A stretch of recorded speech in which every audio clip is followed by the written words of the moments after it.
Hello, and welcome to another episode.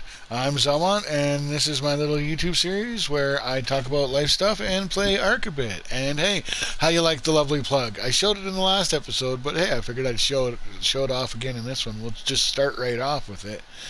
Like I alluded to in my last episode, this one's going to be a good one. Well, at least I think so, because I'm going to get into something like it's a core thing of me, and that's daddy issues. And the weird thing about that is like as much of the trauma as I've been through, and I have genuinely been through actual trauma.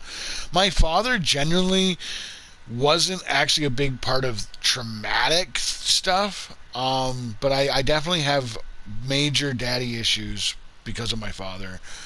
And it's why? Just because my dad wasn't there. And it's really that simple. Like, my dad wasn't a bad guy. He's not. In fact, my dad's been described numerous times to me over the years by numerous people about how my dad is like the best friend you could ever have, and he'd give the shirt off his back to help a person. And even I've seen that myself from time to time. Like, I don't think my dad's a bad person. I don't. I never have. In fact, if my dad had just been present, I would have been a daddy's boy. As it is, I ended up being a mommy's boy and like being a failure to launch case. I never got into anything mechanical, even though I definitely could have. Um, and it was just like, yeah, my dad was not present, and that was like I say, it was a big major thing with me was that my dad just was never present, and I never did actually get a proper father figure role model myself. There was a few people that kind of more filled the gap over the years, but they didn't. Like I say, for me, they didn't fill it. One in particular, my uncle Jim. He was a good, decent enough one. He filled the gap kind of for my brother until his passing. My brother, when he passed, my brother took it hard because, well, how do you take it when your dad dies, right? And that was what it was for my brother, right? For me, don't get me wrong, he was close, and I one of my core things that I took from him is not to worry. I'm really a person who I don't stress. I'll stress in the moment while I'm dealing with it, but I deal with it and then it's done. Like if once I'm at the point where I can't do anything more, I don't stress, I don't think about it. And it was something my Uncle Jim used to say was, do what you can, don't worry about what you can't, let the pieces fall where they may because they're gonna fall anyways. And he used to kind of like use an example of your circus plate spinners, right? Well, if they end up having one start to fall, you can't suddenly lurch with everything. Otherwise, you're letting them all fall, right? So it's, you know what? As much as you don't want that to fall, let it fall because you're already doing everything you can. If you try to do more, you're only going to let what you're holding up crash down. And it really is true in a metaphorical way. Like, but back to my actual dad. My actual dad, yeah, it was just he was never present, and it was always broken promises, and that was the thing that really hit me. Was the broken promises? It was oh, I promise I'll be here. Oh, well, I'll be there for your next birthday. Oh, I'll be here for that. Oh, well, let's go we'll go camping. We'll go here. We'll go there. None of it ever happened. You know, um, like I was in the hospital. When I was a kid, I ended up having like an asthma. Well, it was actually an allergy thing, but it was an asthma-like reaction. And I ended up in the hospital because I couldn't breathe. I was in the hospital for like a week. My dad come and visit me once, and then promised that he'd come and visit me again the next day. And then guess who no-showed? Um, Now, my dad apparently I was put in the same room that my grandfather had passed away, and so like that was, but you know, that was just one example, and it's also I guess part of why I'm the very no excuses. I don't care about the excuses.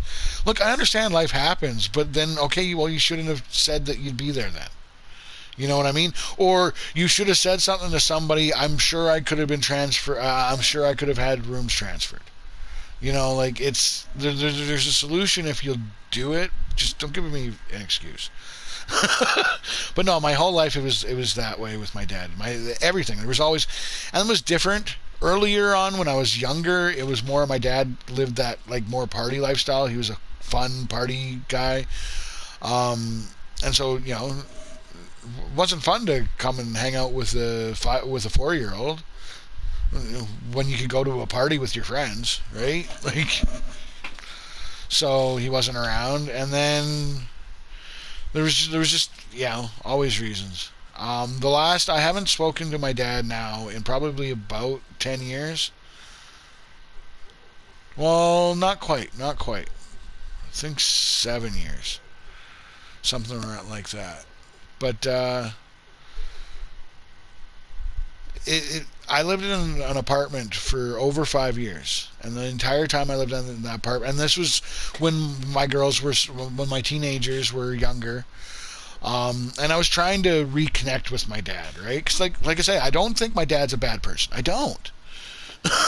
He just doesn't show up. Like it's literally just that. He doesn't show up when he's supposed to show up. I understand, he was a young guy, and blah blah blah. Like there's always an excuse. And fine, I'll grant it to you. But yeah, and I lived in this apartment for 5 years. He had an open invitation to come for supper, and now my dad just lives in the next town over, a half-hour drive away. And now, because of the arrangement I had with my eldest, because my eldest I have shared parenting with, she's from a previous relationship. So I had my life kind of arranged around my visitation with her, to maximize because my dad wasn't part of my life. I made it an integral part of me to be a part of my children's lives. I would where my dad walked away, I would never walk away from my kids.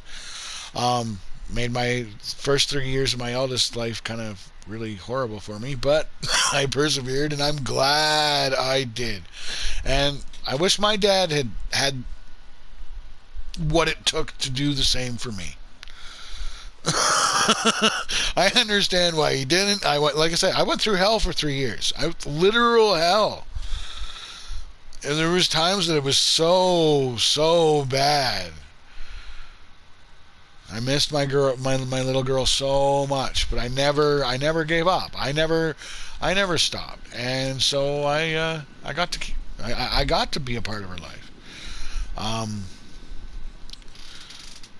But yeah, otherwise, I think lately I've been doing a lot of thinking about my dad, and I want to reach out. So I think I'm actually going to send this video to him in a message, because it's like if he's on my Facebook, so he'll see memories of mine or pictures, and and he'll leave likes and the whatnot. But it's like, dude, you live a half hour away.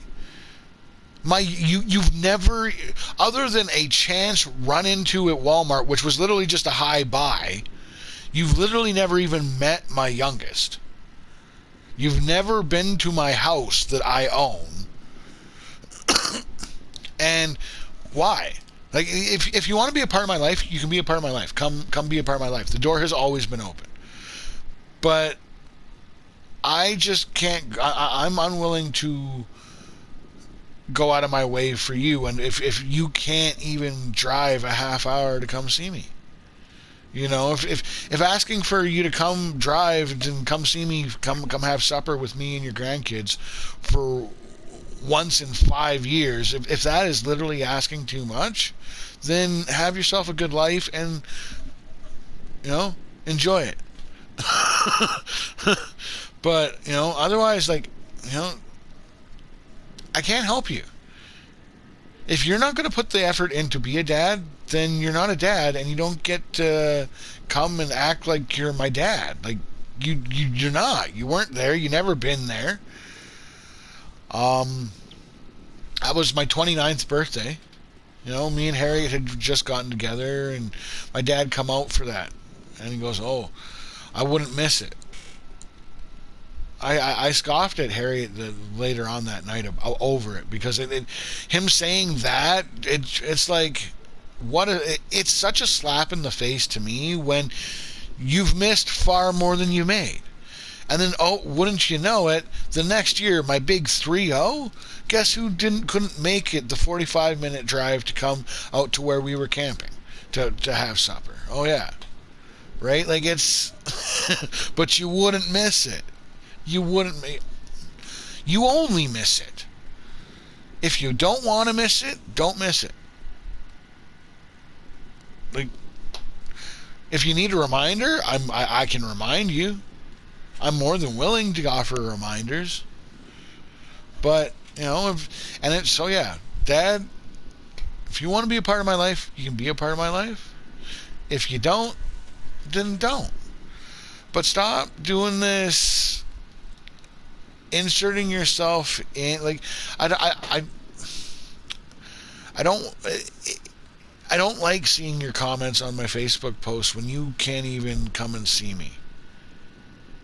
And, it would be one thing if you lived on the other side of the country, if there was an actual reason, but there's no reason.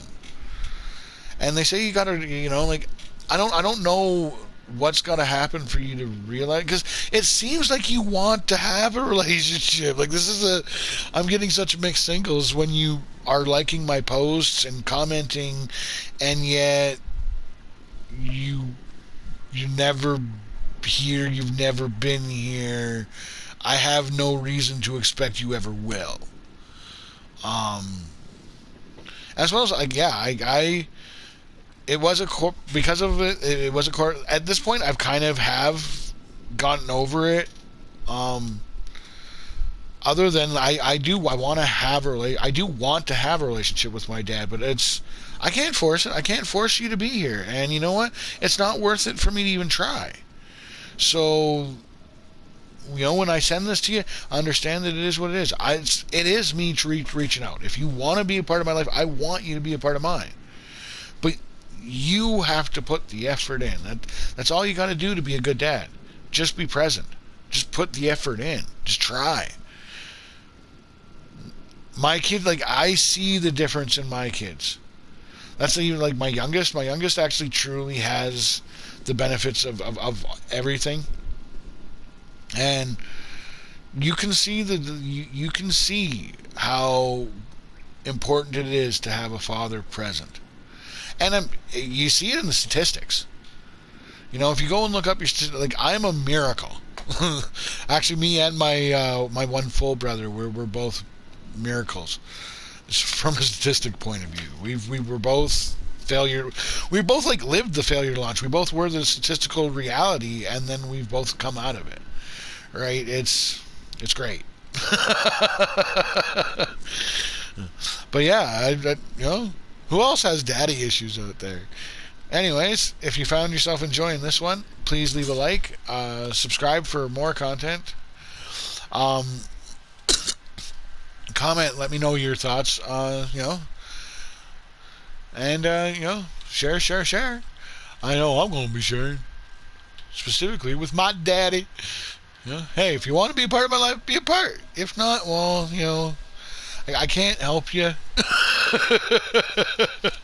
And for those others who have, similar situations where, it doesn't represent the worth in you. You're still worth something, whether that parent sees the worth in you or not.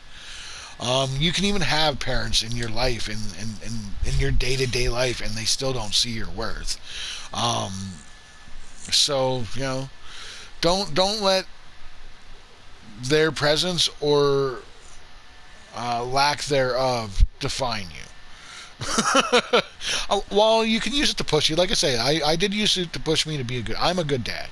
Because my dad was, and like I say, it's not that my dad was a horrible person. He wasn't. In fact, by all other accounts, he seems to be a terrific guy. Which is, I don't know. I think that kind of made it a little worse on me. But anyways, till next time. Oh. Later.